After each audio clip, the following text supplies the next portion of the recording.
Quinzee is a web service and a mobile application that lets you track and monitor your energy use. It takes advantage of the fact that there's a smart meter on everyone's home and lets you see how you're doing. And then not only does it let you see how you're doing compared to yourself, but you get to compare your energy use to your neighbors and friends and other families like yours.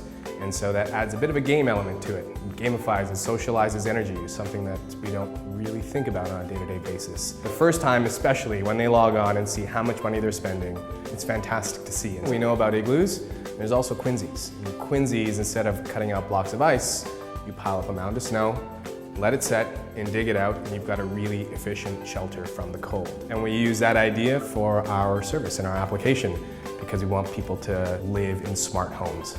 Living abroad and then coming back to Canada and witnessing what the wealth of Canada has brought us and what we've chosen to do with it, I guess took me aback and made me realize that we could be doing a lot more with the technology and the level of education that we have here in this great country. And we'd heard a lot about the investment the Ontario government was making in smart meters and a smarter electricity grid. And when we looked at what was coming out in terms of innovation from all of that investment from the government, we saw that there was a huge opportunity to take all of that data and give it back to people and actually create a lot of value for them.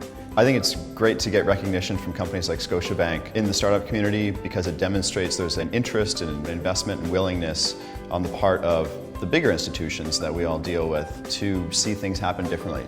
Having someone like Scotiabank give us some recognition and at least some validation that, we're on the same page and we're trying to do the same things means a lot to us.